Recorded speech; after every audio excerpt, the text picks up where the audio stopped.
Hey everybody, my name is Paul Leston Jr., aka Boy Green. I'm the New York Jets digital reporter for Heavy.com. We're streaming live simultaneously in 3 different locations: a Heavy on Jets Facebook page of 30,000 New York Jet fans, my YouTube channel, youtube.com/BoyGreen25, baby, and of course on Twitter, hit it up, baby, at BoyGreen25. And boy, we've got a very special guest in the middle of all this buzz that's happening in New York Jets land. Let's talk to one of the defenders on the New York Jets roster. I mean, he's chiseled from stone. He's one of the best in the gosh darn business, and let's bring him in. Bryce friggin' Huff, baby, joining us and gracing us with his presence. What's up, Bryce?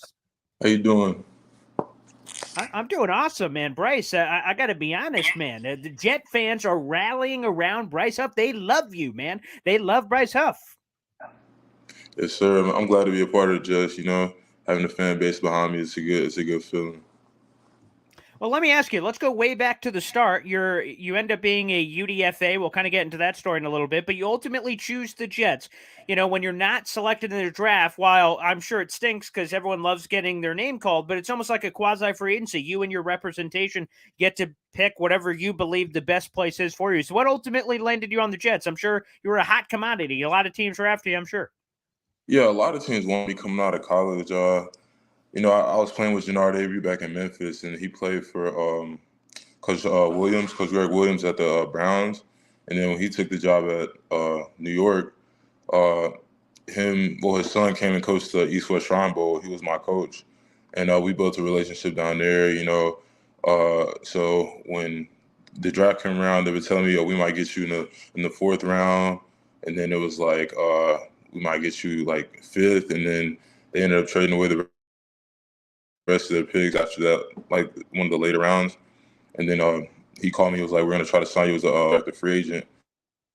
And then having that relationship beforehand was a kind of a no-brainer since I hadn't really talked to any other coaches on a personal level like that before then. So Well, Bryce, let me ask you, man, because I'm sure you felt the same friggin' way when you were an undrafted free agent. I think a lot of us looked around the room and went, "What the heck? This guy should have been friggin' yeah, drafted, baby. What the hell's going on here?" So, have you ever found out a few years later, like what went wrong? What didn't happen? What teams obviously didn't see you? You're obviously a diamond in the rough. Obviously, what you've been able to accomplish. Why the heck do you know or ever figured out why the hell you didn't get drafted like you should have?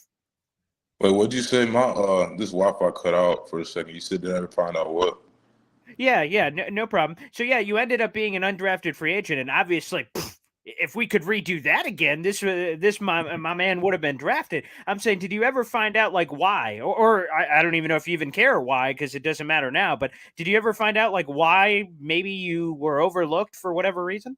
I mean, I didn't get to test officially because of COVID. I didn't get invited to the combine, and then my pro day got canceled. So a lot of teams didn't have any medical files on me, so that was a big issue. And then I guess I just didn't perform up to everybody's expectations going into my senior year. So I feel like that had a lot to do with it as well. But everything happens for a reason. I learned from going undrafted. I got better because of it. I feel like, and so we're here now, I guess.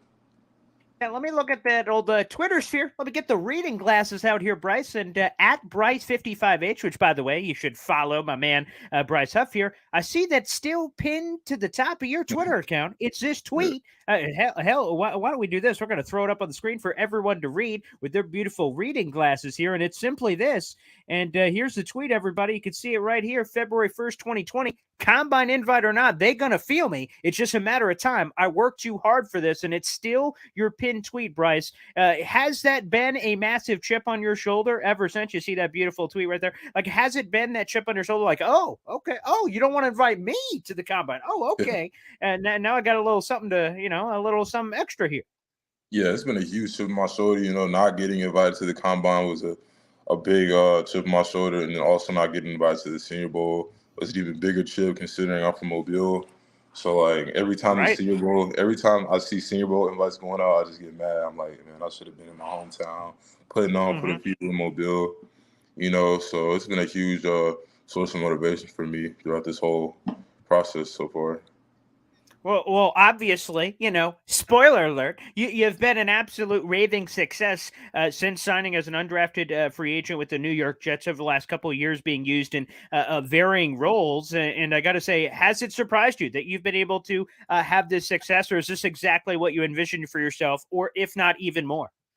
It hasn't surprised me because I knew like once I get around guys that do this on a professional level, I'm just gonna get better because of the things that I would learn from them. And then as of now, I feel like I should be competing at an even higher level. Uh, so yeah, I got big visions for myself and big goals. So And let me ask you this. I'm not sure if you've heard it, but on social media, people have called you, I have the notes here, the closer, and some have called you the Kraken. And some of the things they've said here is that because of the defensive line rotation with the Jets, that the Jets have you somewhere caged like a wild animal somewhere inside MetLife Stadium. And then when the fourth quarter hits, they unlock you out and you come running out of there. And offensive tackle's like, who the hell is this guy? Where the hell has this guy been the entire time? Have you seen any of that buzz? And do you embrace that role as this closer of sorts that, like, because of the rotation, you're just this fresh guy coming at him like a bat out of hell? yeah, it feels like I'm caged up sometimes being on the sideline. I mean, I've embraced the role, but I feel like I have more in me than just being a closer or just being a pass rusher. Like the same way that I've gotten better as pass rushing, I can get better at stopping the run and making plays on first, second down as well. But yeah, so far I have embraced that role and have done everything in my power to help the team win within those confines. Well, let's address the gosh darn elephant in the room, Bryce. Me and you were kind of dancing around it here. I mean, Jet fans were losing their gosh darn bananas, man. You were a healthy scratch for last first 3 games of the year. We're like, the hell? What's going on here? What was the explanation from the Jets to you? Like, obviously you're on the 53-man roster, duh, as you should have been. But like, we're like, well, can we get a brother healthy here? What's happening? What was the rationale from the Jets to you? Honestly, I never asked. I just kept my Okay. head down and went to work. I assume it's because we got so much talent in the room. You got guys like Carl Lawson, you got JFM, you got Michael Clemens, JJ, Jacob Martin at Mm-hmm. the beginning of the season. We had everybody. So it was definitely just a numbers game. And with all those guys, there's no way for everybody to get, what I'm saying, like ample playing time. So I feel like in the first part of the season, I was inactive. I'm not sure what that was about, honestly, but throughout the season, it's obviously a numbers game with as many guys as we had. So I guess they just chose to use me as a pass rush specialist. But yeah, I'm definitely looking forward to expanding my role here this season. Let me ask you, is there a sense of validation for you? So, okay, you're like, all right, whatever you guys want to do. I'm not the coach, so however you guys want to play me, you play me. But every time you go in there, you are freaking crazy, man. There's no other way Yeah, to put it. The analytics people love you. I don't know if you have any stock in analytics. Perhaps you should, because they just love you. They're like, look at this guy. Look at what this insane beast is doing in these limited reps and limited snaps. And you see these insane PFF numbers with pass rush grade, overall grade. And a lot of people are like, well, if you extrapolate that out and this man starts getting some real reps here, he could be a freaking superstar. So is there a sense of validation that, okay, when they did play you, you were just freaking amazing from a production standpoint? I mean, I just had the mindset of every time I hit the field, I give 100%. Like no matter if it's practice, a game, third quarter, first quarter, third down, first down, like whatever it is, I'm gonna give everything I have. But yeah, I feel like whenever I do get that increase in snaps, it's definitely going to be an explosion in my production. Bryce, tell me here, what was your favorite play last year? I don't want to put any influence in your head, but I mean the Josh Allen, like, and just going whoa, and just kind of like attacking him like a spider monkey or something, and then he loses the ball and it goes great. I assume that's number one, but was there something else that's in the conversation potentially? That's definitely number one, just considering the situation and almost like a rivalry between us and the Bills. But I feel like my second favorite play was the one versus the Patriots, Oh the yeah. long arm where I knocked dude to the Mm. ground and got the sack. That's probably a close second. Oh yeah, and do you just enjoy, because I've heard this a lot from either players on either side of the trenches, either side of the ball, that they just love imposing their will physically. Quite Yeah. frankly, you could do things on the football field that you can't do in the streets. And some people, and again, I guess football players in general, are just sick enough where they're like, "Hey, baby, you got to be a special type of crazy to be playing football." Do you really enjoy that within football? Yeah, definitely. You know, as a like coming on the field and rushing the passer, guys think, oh, he's smaller, so we're gonna set him for speed and lock him up. But a lot of people don't expect me to have as much power as I do. So that guy, he kicked for speed, and I caught him on his inside pad and just threw him to the ground. So that's always a good feeling. Do you have and I don't know if I can even remember it, but do you have a go-to sack celebration? Because I remember some of the greats. Of course, Sean Merriman had the lights out, the boom action. Do you have one that you go to, or you kind of just a team celebration guy? Barry Sanders, hey, of course I got the sack. That's what I'm supposed to be doing. What is your opportune? What is the sack dance of choice for Bryce Huff? Honestly, when I get a sack, I just black out. So like I just start being hype, and it's just like pure passion. When I get up Yeah. off the ground, like everybody feels that energy. I feel like I don't really need a celebration, but I feel like I might come up with one this season. We'll have to see. Ooh. Not too sure. Oh, okay. Is there any? Can you give us a scoop ski? I mean, what is there Uh, something in the lab? Do you got a team working on something like this? What is it? Give us the scoop. I honestly have no clue. It might just come to Okay. me one day, and I'm gonna just stick with it. Organically. Yeah. That's the right way to do it. Again, we're speaking with Bryce Gosh darn Huff, baby, here on the show. New York Jets defensive lineman here on the show. It's absolutely spectacular. Going back to the Bills real quick, I'm curious because the Bills walked into MetLife with like, we're the big bad Bills. Who the hell are the Jets? And people have like kind of looked at them like lesser than in some sense. So how do you guys view the Bills, especially since you beat them the first time, and then quite frankly, you couldn't even beat them the second time. You could have given them pulled out the broom, starting the little sweep action potentially could have happened. How do you and the other Jet players view the Buffalo Bills? Are they just the cream of the crop? Do you see them as equals? How do you guys see them? I mean, anybody can lose and win on any given Sunday. So like when I come out on the field versus the Bills, they're like, they got a lot of great guys on the team. They got Josh Allen, they got all those wide receivers, they got a good defense. So they're a great team to go against. But I see them how I see everybody else. Like I'm gonna go out there and I'm gonna give 100% and let what I'm saying, just let Mhm. whatever happens happens. All right, let me ask you this. Let's get down to the brass tacks here.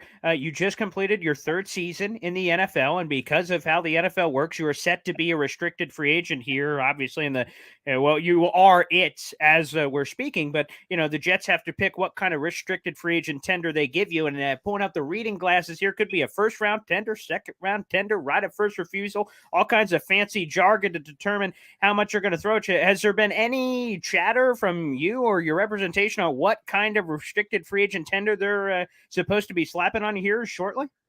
Uh, I haven't heard too much from the Jets. Honestly, we are waiting to see what's gonna happen going into this next season. Uh, I honestly have no clue what is gonna be put on me, but I mean, I just control what I can control. Been out here training, grinding, getting ready for next season. So regardless of what they throw at me, I'm gonna be ready to go next season. Well, of course, Bryce, I'm not your agent, but if you'd like to hire me, I'm open for business. I just have to say, they could avoid the restricted free agent tender in general. Just hand a man, a young 24-year-old just like yourself. We have birthdays very close to each other, so turn 25. I'm turning 30. I'm an old man now, Bryce, but, we're getting there. They could just give you a brand new long-term deal right now. Screw all the restricted free agent business. They could just sign you on the dotted line right now. I mean, that could happen this offseason. Is that something you'd embrace? I honestly haven't embraced it. I'm just waiting to Hmm. see. My agent's gonna tell me whatever the best choice will be for me, and then we're just gonna take it one step at a time. Oh, fair enough. Again, we're speaking with Bryce Huff here on the program. Bryce, in general, as we're looking ahead to 2023, what are your goals? As we're doing this interview, this happens to be a day where you had some time in between all your intense, physical regime that you're doing this offseason and keep yourself in the best shape possible. What are you striving to do? What are you striving to accomplish? You've accomplished a lot of things so far in your NFL career. I think just what all Jet fans are thinking. What's next for you in 2023? Honestly, just solidify myself as a real baller in this league. Play to my potential. and give my best every single game. You know, because we only have a 17-game season. That's 17 days in a year to really put my life's work on display. So I'm really taking that to heart and going out there and putting the best possible product on film. You said, you want to live up to your potential. Well, Bryce, what is your potential, quite frankly? I think we're all drooling about it. We're all wondering. We're all curious. What is it? I know I can be a dominant player in this league and just absolutely shut down games and impose my will on people and get to the quarterback, stop the run, and really just win games for my team. So I'm working on unlocking that this offseason. So we're gonna. I mean, shoot, unlocking. I mean, that sounds incredibly exciting, Bryce. After everything we've already seen thus far, unlocking some other level would be incredibly interesting. I think to a lot of us here. And quite frankly, are you like an accolades guy? You're like, oh, double digit sack, baby. I want to get to that range, or all pros, Pro Bowls. I mean, what is it? Is there something written? I know Elijah Moore had a thing when he was drafted. He put some list on a mirror or something about all the receivers that went in front of him, and he had other accolades written there that he wanted to accomplish. What are some of the things on your to-do list here in the NFL?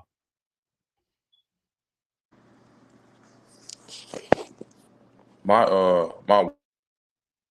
Oh, your Wi-Fi cut out. No, that's okay. I'll just reset the question. Again, a lot of people have goals and accolades and other things of that nature, whether it's statistical things or what have you. What are some of the goals on your list? Is it to be a double-digit sack pass rusher? Is it to be a Pro Bowler, All-Pro? Is any of that kind of stuff? Is that too surface level for you? I had a list last year and the year before, but having a list puts like a weird pressure on you to the point where you play a game, if you don't get a sack, it kind of kills your energy a little bit. But I like towards the end of the year.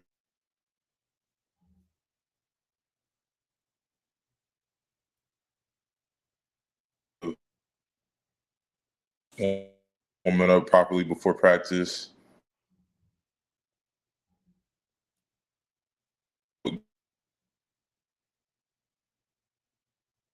Put myself in the best position to accomplish my goals. Well, let me ask you, Bryce, I don't know how much of a Twitter guy you are, but your teammates are going all over the place. Jet fans, Jets Twitter is going wild for the Aaron Rodgers rumors. Your boy Sauce and DJ Reed. I mean, they're all throwing tweets out there. They're trying their best part to recruit Aaron Rodgers to the gosh darn New York Jets. And all things are spicy with the team flying over there and doing crazy stuff.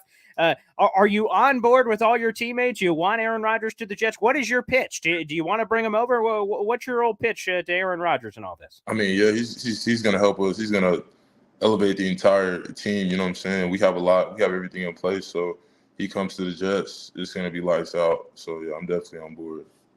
Yeah, I heard Sauce, part of his pitch. I don't know if you saw this. He said, hey, I won't pick you off in practice, and I'll kind of go easy on you. Same thing, or you're just not going to sack him? I guess, you guys probably can't sack quarterbacks in practice anyway, but is that part of the pitch? Yeah, definitely not going to sack Aaron Rodgers if he comes to the Jets.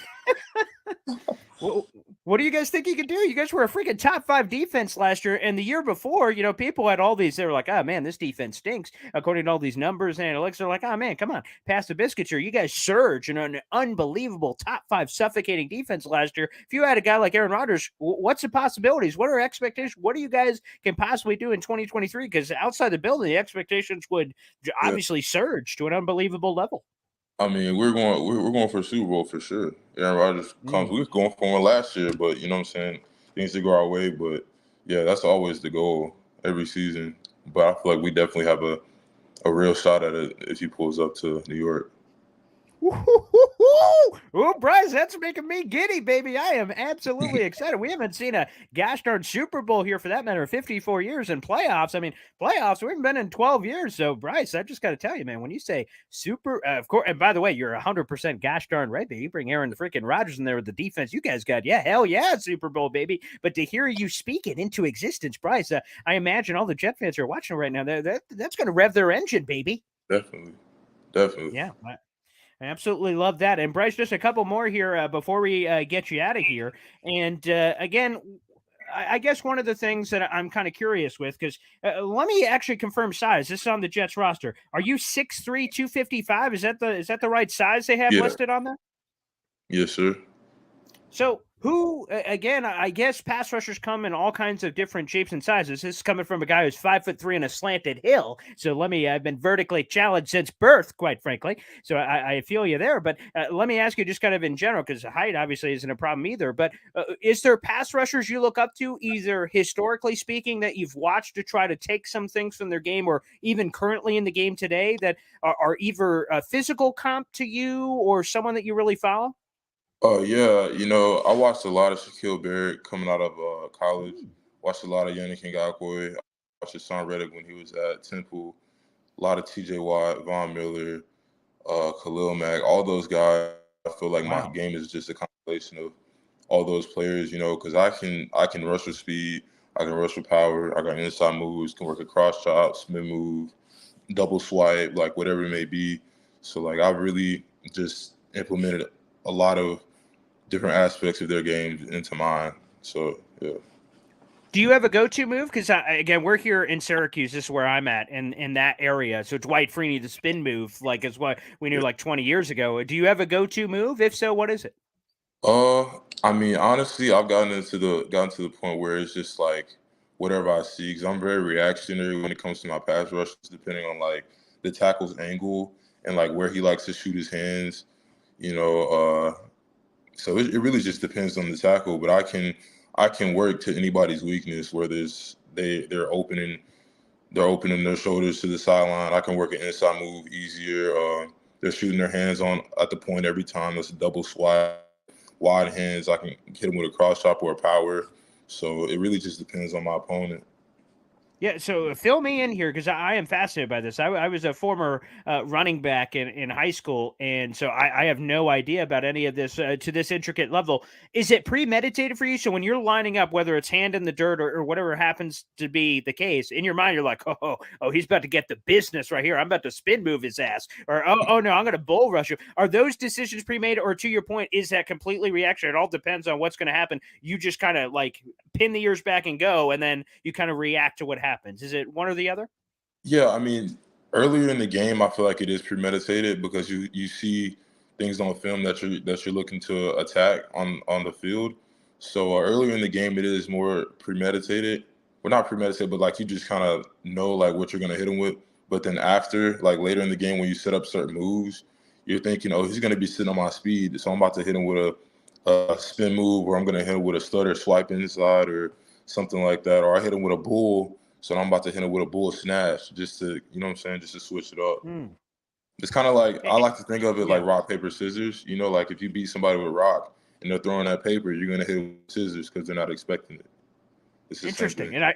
And I feel like you could almost do, and that's a fascinating analogy. Also, it's almost like, and this is how I potentially lose at rock paper scissors. Someone goes rock against me, I'm like, well, they're not going to go rock again. Oh, well, they're not going to go rock a third time, and then you can Yeah, kind of mess with them a little bit. So right, I guess that's also a factor. Interesting. right. Interesting. Wow, I love that. And let me ask you, because I'm curious about this. So the Jets employ this defensive line rotation. Again, everyone talks about it, but I get what the Jets are saying because they could keep guys fresh. So again, they're kind of Mhm. coming in waves, is how some Jets coaches have described it to me. But how about for you as a player? Like, because I got to imagine sometimes kind of coming in like that cold turkey can be difficult. How do you kind of keep yourself warm, ready to go, so you don't come out there cold? Like again, I would imagine through a game, a normal defensive lineman that plays as many snaps they possibly can, like they kind of get into it as the game's going on because the engine's flying. How is it the other way around for you, for a player like you? Yeah, yeah. So like you're saying, if a guy gets more snaps, they got those moves synced up and lined up. So like you can hit them with the one move, and then the next snap you get that pass rush, you can hit it with another one. But for me, I'll go in on third down. I have to come with the fastball every time. So like Right. I'm just straight gas off the line, and then I'm either gonna hit him with power or like attack what I saw on film. So yeah, it's really for me like a lot of times it is just that straight up fastball. So yeah, it's a little weird knowing that it's like one rep, like one pass rush at a time, or maybe two, if I get a second down rep. But yeah, most of the time it is kind of weird coming in off the bench like that. Well, let me ask you straight up, Bryce. Do you believe that, and again, I understand the coaches make these decisions, but do you believe that you can take on a full on role and Yeah, a larger piece of the pie? Because again, every defensive lineman, again, not everyone has the same snap percentages, obviously, but yeah. they could give more reps to certain guys to kind of fill out the rotation. Do you believe that you're capable of that? Definitely, wholeheartedly believe that. I did it in year 2, but I got hurt. You know what I'm saying? I was on what's the word? I was on track to hit like 10 sacks, and then I ended up missing like 7 games. And I was really getting into a rhythm there earlier in the season, and I've gotten way better since year 2. So in a full-time role, I fully believe I'll be a Pro Bowler. Like, it's not even a question in my mind of whether or not I would achieve that, but yeah, I definitely believe I can like succeed in a full-time role. What's the art of the tomahawk? Because pass rushers that can get the BOGO sale at your local grocery store, right? Getting the sack is amazing, but if you could get the strip sack, is that something you're cognizant of in the middle of the sack, or does it just kind of organically happen as you're kind of wrapping your arms around a quarterback potentially? The ball just kind of comes free, or is that something you're trying to like almost Peanut Tillman kind of punch the ball out? What's kind of the thought process there? I'm curious. I feel like when I'm rushing, if I'm rushing from the right side, it's a little easier because the quarterback doesn't see you most of the time because they're right-handed. But I rush from the left, it's a little tricky. Like the one versus Josh Allen, I kind of like chopped where I knew his arm was gonna go in his throw motion, and then the front of my arm was like where the ball might be if he tucks it. So like it's really just like in the moment, just chasing the ball when you're going for the sack. And correct me if I'm wrong, it just hit me. The Bears one, is there ever a situation? Because the Bears one, you just have they just didn't even like attempt to block you, so you just ran Yeah. like a madman. So I ask you, in those situations, do you almost feel, because I've seen Quinnen, this happened like in his rookie year or second year or something. He was rushing the passer and he went, "This is too easy. There's got to be like a screen or something. Like there's no way that they just didn't block me." And one time he just kind of pulled up and he could have gotten a sack, and then the quarterback ended up throwing it away. He went, "Son of a, there wasn't anything. They really didn't block me. Those idiots. They could have blocked me." So like in the Bears game where that's happening, are you at all like any hesitation? Like there's no way this is real. Like there's got to be some mirage in the middle of the desert here when it's that easy. I mean, yeah, but like normally when it's a screen, it's like a rip release, or like sometimes like guys will kick and then you'll feel the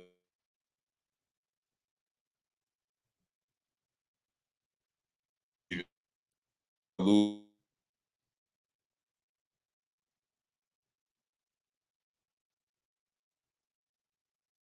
So when I was in the game, I was even aware that I came free. It was a Interesting. sack. Yeah. Wow. That is amazing. Again, we're speaking with Bryce Huff here on the program. And Bryce, I just got to say, we really appreciate you joining the show. And I think, again, that there's even so much more that obviously personally you can accomplish this defense in general. And again, if this quarterback ends up coming through, as it's been widely speculated from the media, it seems like the world is your guys' oyster on what you guys can accomplish. Before we get you out of here, any message to the fans, to all the, I don't know if we have a name for it. I know some players, are like their peeps or their jeeps or their whatever nicknames. I'm not sure if they're Huff stands. I'm not quite sure what the nickname is, but for all those guys that are wildly supporting you and trying to, will even more playing time and reps, do you have any message to all those Bryce Huff fans out there? I definitely appreciate the support. As a guy that's been counted out and overlooked like my entire life and my entire career, it means a lot to see everybody supporting me, and I'm doing everything I can to prove you guys right and really just put on a show for you guys this season. So I appreciate it. I'm just going to put this out there, Brett. I'm going to try to speak it into existence. Here, I've got the crystal ball. Again, I don't give predictions. I give spoiler alerts, baby. You're Yeah. getting double-digit sacks, Pro Bowl. Like this is going to be, on the Chinese calendar, it's going to say the year of Bryce Huff. That's what it's going to be. I am hell bent. I believe it in my soul, in my bones, that you're about to blow the hell up, man. You're about to change your life with what's about to happen in 2023. I strongly believe that, my man. I believe it too, man. I appreciate that. There we go. Well, Bryce, thanks again for joining us. We really appreciate it, man. And good luck this season and throughout the rest of your training and everything else before we get to the training camp and everything else. Thank you. Thanks for having me, man. It's been good. There he is. Bryce Huff.